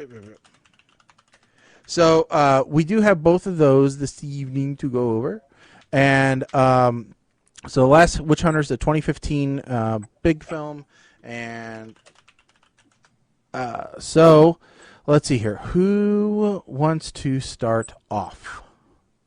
Colin, let's go to you.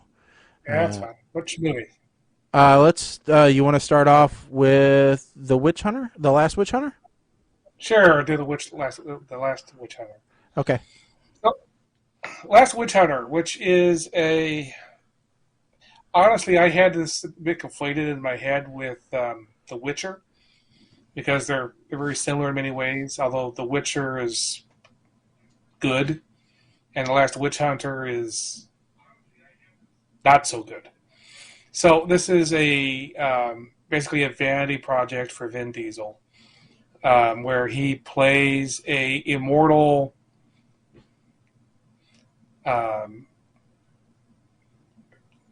I guess the witch hunter, although he doesn't really hunt anymore. He now just kind of puts them in witch jail. But he's immortal for reasons that are important to the plot. And so, he has a sword. It has similarities to so many other immortal type things, like Highlander, that kind of thing. But he works for this organization which is loosely attached to like the Catholic Church. But he has Michael Caine as a guy who's like keeping track of his life. But that character is seemingly killed, but then not killed, and instead he has Elijah Wood, Frodo, being the replacement for Michael Caine, and then lots of things go on. Turns out that his immortality is more about this other, that the witch who gave it to him, just saving her immortality, come back later and try to kill everybody again. It's just one of those movies. It's like they've read and watched so many other things, and they've decided to make their own. Like I read, this is actually based off of Vin Diesel's character from the Dungeons and Dragons movie. They liked the idea of a witch hunter so much from that they decided to make an entire movie about it. But it's very derivative. Like I said, a lot of it actually seems to have been lifted directly from The Witcher, down to the idea of he has a special sword and The Witcher has a special sword. This movie did very badly, but because it's the Vin Diesel vanity project, back in as early as last year, they said they're going to do another sequel to it. And I'm like, the basic what's going on. I like that kind of idea of this immortal guy who knows everything that's going on that the normal people don't know about. But this movie, as it is, I don't give it a meh. It's just kind of meh. Okay. All right. Mike, do you next? Oh, God. Okay, full disclosure, I almost fought this one. Because I called it a real movie, and I saw this movie a few years back. And before I go anywhere, did Colin just compare this to Highlander, the greatest movie that was ever made? Listen, there can be only one. All right. On the anniversary of Sean Connery's death, no less. Quote from the movie. There are shades of evil everywhere. Well, son of a bitch. That was a profound statement that I never expected from this movie. And wow, does this is this suitable, especially on this eve of Election Day? He's got a flaming sword, so he's Azor Ahai. Right? Game of Thrones reference there. Fitting, since, his witch friend was in Game of Thrones. There's a few rules that anybody who's ever watched any kind of movie should follow. Like, there's the stereotypical horror movie rules, like don't go running alone in the woods.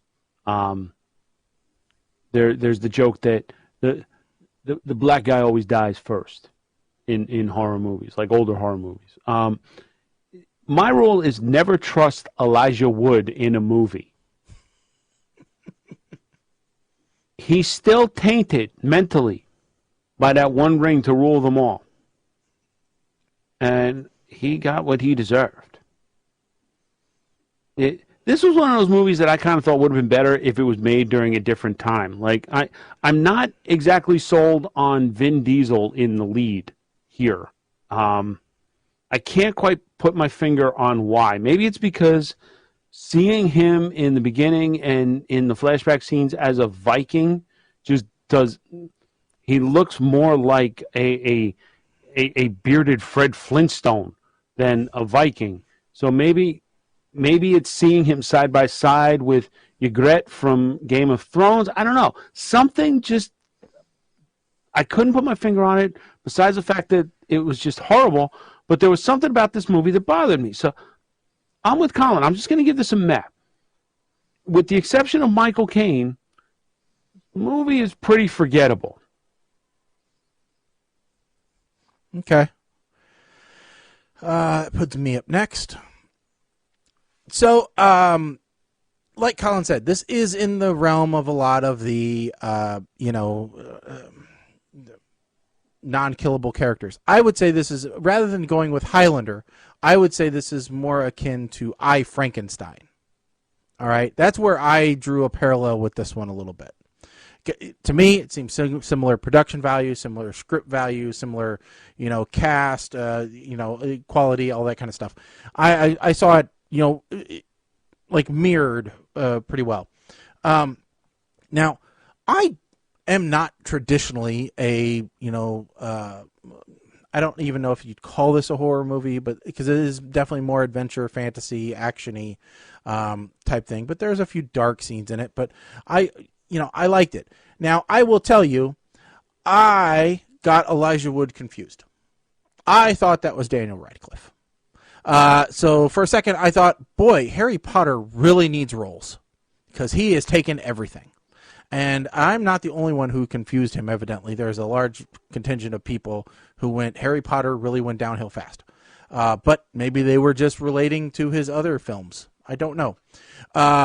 So anyway, the bright spots in this movie, Michael Caine, Vin Diesel, Rose Leslie, those are the highlights. All right. If you're going to watch the movie, you're watching them for those three characters mainly. And, if you like that action, adventure, fantasy movie, this is right up your alley, I think. Now, I didn't know a lot of the backstory about the Dungeons and Dragons stuff and things like that. But, you know, I am one of those rare people that liked I, Frankenstein. You know, not a lot of people like that movie with Aaron Eckhart in it, but I did. So that's why I think I liked this movie. And, you know, it had a good enough, you know, role where it kept the pace moving. You know, I thought it was a pretty good flick. So I'm going to go ahead and give this a smile, because I think that it deserves a little bit better than just a meh. So I'll give it a smile. I love Michael Caine, especially in these roles where he's like the Alfred type, right? Because that seems to be his jam right now. Is he is Alfred with different names. All right, so for sure, that's what I give this one. All right, next up, Paper Tigers. Colin, you're up. Oh, Paper Tigers. There was a moment I was watching this with my parents, and my mom said, "What movies were watched to have this movie come up as a recommendation?" I was like, I'm not exactly sure. This movie seems to have been written as a reaction to movies like Karate Kid, in that the people who made this movie don't really like Karate Kid that much, and that they put a main character in here to make fun of white people who think that they are karate people and believe that they actually are Chinese when they're very much not. So this is a very, very, very easy plot to go through. So Paper Tigers are 3 guys, 2 Chinese guys, 1 black guy. And they were, I'm going to keep things to English terms because I can't remember everything. So they're like the disciples of this karate teacher, or kung fu, sorry, or gung fu, whatever they were saying. Their master, who actually was just a line cook. And one of them gets branded to say that he's supposed to be the one who keeps that particular family of gung fu masters going. But in today's world, the one who got branded is now an insurance salesman who is has a kid. I don't know if it was ever really made clear if he was divorced or just had a kid with this woman. I was unclear on that, but he hasn't fought for years. The second one learned Chinese medicine from their master, but he hurt his leg doing construction. And the third one is like working in like Brazilian Jiu-Jitsu or something. I forget what it was, but he's forgotten most of his Chinese. But somehow their old master gets killed, and so these 3 bumbling old guys are now trying to figure out why their master got killed. In the meantime, they have a fight with these 3 teenagers / I don't know, college students, I don't know how old they were, who seem to be trying to pretend that they were the disciples of the guy. Then they fight the white guy who thinks he's Chinese and lose. And then in the end, they discover that this their master was killed by someone who he brought on as a student later. At that point, the master is now not really just Pat Morita.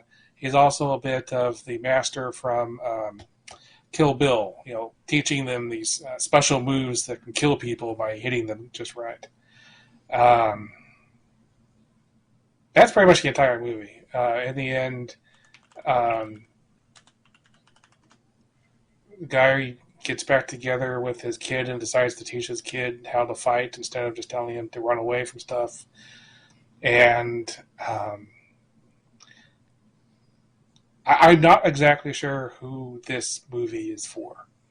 I will tell you it is too long and way too slow.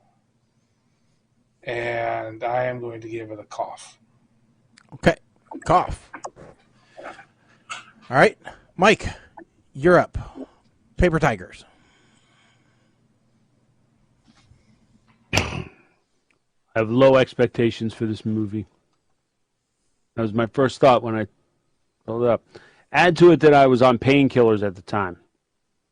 My expectations dropped even lower. And as I look at my rating, please God, remember, I was on painkillers. This movie was turning. They dropped the N-bomb in, and 40 minutes in, and I'm wondering, who actually thought this would be a good idea to watch? Who put this on the list? And did I see that? Wait a second. He went to fight. Did he just turn his hair? Before, what? And, then somebody says, I could feel the color of the grass. What kind of painkillers you on? Because I want those. I'm starting to feel like this was a movie that I would have watched. We talked about USA used to have Up All Night. Does anybody remember on Saturdays or Sundays, I forget which one, they used to have USA's Kung Fu Theater? Right? I think I do, yeah. In the afternoon? Usually like around 1 o'clock is when the movie would start. I feel like this would have been on that. Chosen. They brought Chosen in as a waiter? Seriously? Wait a minute. Did Chosen play a waiter when he came back in Cobra Kai? Yeah, I think he did. And now the bald dude knows all of this Chinese medicine. He's like doing a Miyagi thing. I think I saw this on TikTok as a video. But he can't fix his knee?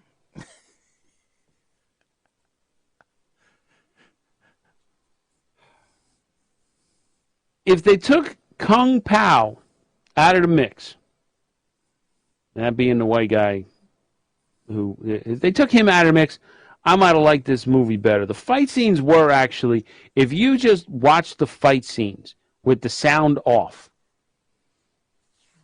and don't pay attention to the plot, just watch the fight scenes, the movie is actually tolerable. So this is getting a very generous painkiller-induced smirk. In other words, it's not very often that I tell people, do not watch this movie sober. But I feel that should be a caveat on this particular movie. Okay. Right. Maybe marijuana. This might be a good movie to watch when you're stoned. If you were on the pot. If you're on the pot, yeah. All right, my turn. So, Paper Tigers. All right, so this movie is first 15 minutes of this movie, 20 minutes maybe, is all flashback. All right, it's fast forward flashback, different points in these kids' lives. I'm watching this with my wife, and she turns to me and she goes, "What is this movie? Who picked this? What is this about? I can't keep up with this." I'm like, I know. Don't worry about it. Just go back to sleep. It's too much to try to explain. This is just all flashback. Okay. And then, Master's dead. Show up to the now. I thought when they showed up to the funeral and they didn't want the other guy being there, I thought for sure it was going to be like the funeral scene from Up Without a Paddle, where the third guy pulls up, honks a horn, yells, "Is this Master Fu's funeral?" Is drunk and disorderly or something. I thought that was going to be it. But no, we got a beef about somebody leaving from a Japan competition that we never did find out why he left, why he didn't actually compete. We never did find that out, so we're left with that question. Yes, I agree. The Matthew Page as Carter, adult Carter, in there playing as the best line in the movie, a fortune cookie made with white flour. All right, that was one of the funniest lines in the whole movie. All right, the next funny point where I laughed was where the Brazilian jiu-jitsu expert doesn't remember his gung fu skills that, according to the flashback, he had practiced for like 15 years. How much did he drink to forget all that time? Because that's a lot to just forget. I mean, we know that like 20 years, 25 years passed, but that means he did a lot of work to forget a lot of years really quickly. Because to me, you just don't forget that kind of stuff that easily. Some of it's got to come back to you, especially when you're getting your butt kicked. I did like that he got his butt handed to him several times. But I will say, I missed several things in this movie that they should have had. All right. One, they attempted to have, but I believe the budget called for only enough money for a tennis ball, a piece of string, and a piece of elastic. We needed a training montage. All right. And what we got was the equivalent of a guy with one of those paddles with a rubber ball trying to hit it himself. But in this case, it was on a string and he was trying to punch it. All right. We needed a training montage. I mean, like the World Police said, we need a montage. All right. Also, we needed more fights. We didn't have enough fighting in this Chinese fighting movie. All right. I want to see him go up against more fights and either get their butts handed to him more often or slowly get their skills back. I think they spent all their money on special effects and filming just in the slow motion, stuff in the last fight scene that honestly was lackluster. So now, does this mean that I hated this movie entirely? No. I did like the fact that they made the Gung Fu Master just a chef at a restaurant, kind of like the guy from the movie Sidekicks with Chuck Norris in it. That was kind of cool that he wasn't, just like Mr. Miyagi, right? He was the janitor. Who thinks the janitor can teach somebody something? But in general, this movie was slow. It was a bit boring, and I did just kind of want to get it over. So in general, I'm going to give this one a meh. I wasn't on painkillers like Mike, so I can't give it any higher than that. It just gets a straight meh from me.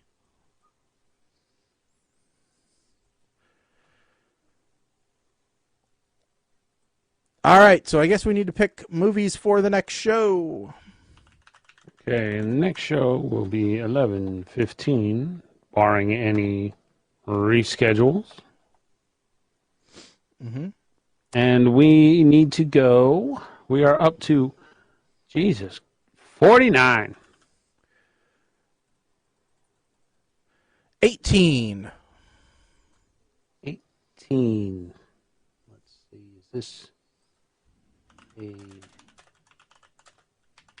Udo? Oh, God. Freddie Highmore? It's on Netflix. It's called The Vault.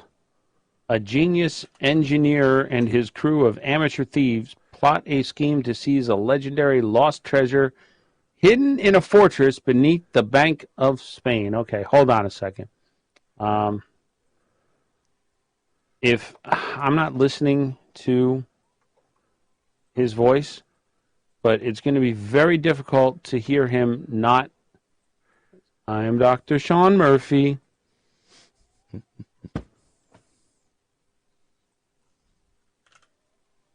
Okay. All right. Next.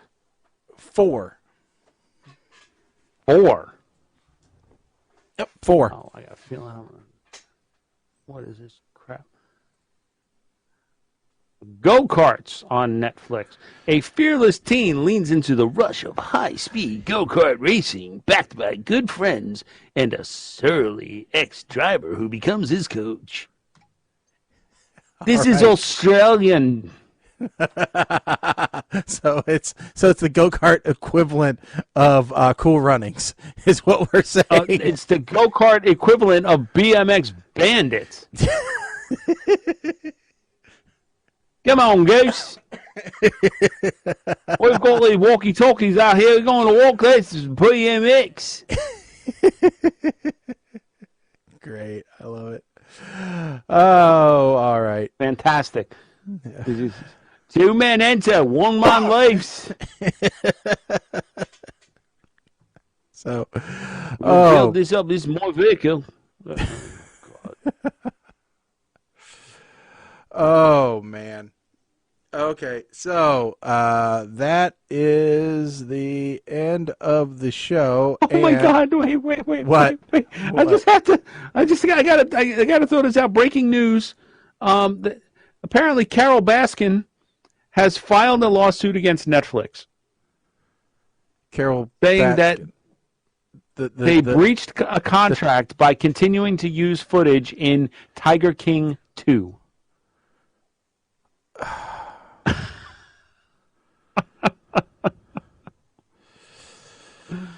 Oh, God. I seriously think that they have better lawyers than Carol Baskin does. So they probably do, and there's no stopping the Tiger King. It is a phenomenon that will supreme live on for a long time. All right, folks, thank you for tuning in and listening to us. We are going to get back on our every 2-week schedule, but thank you for dealing with us during our break in October. It was great to have a little bit of a vacation, and we all need time every once in a while to recharge. So we hope that you all, though, are still enjoying the show, downloading the podcast, checking us out at ptrradio.com, and looking forward to having many more episodes to come. And we want you guys to do your part of this agreement and tell all your friends about it. Tell all your coworkers about it. Say, hey, listen, this incredible show is very funny by these extremely sexy guys. And they go online every 2 weeks, and we just, it's incredible. You got to tune in. We don't know why they're not on Sirius XM, but, they're amazing, and we think that they deserve a lot of followers. And so that's what we need you guys to do. Basically, lie. Lie about us and get your friends to listen in at least for one episode. All right? So we would really appreciate that. Let everybody know about the show if you do like it. You can, as always, you can get in touch with the show at ptrradio.com or all of our Facebook, Twitter, Instagram, Twitch, yada, yada, yada, PTR Radio on all your favorite social media channels. So, with that said, really, I don't think we have anything else to say other than I'm Shaggy. Colin, I didn't hear you. Did you mute yourself, or did you just not come close enough, or what? Yeah, I was muted. Sorry. I'm still Colin. All right. I'm Mike the 8 Man. Stick a fork in this, folks. We are done. Later.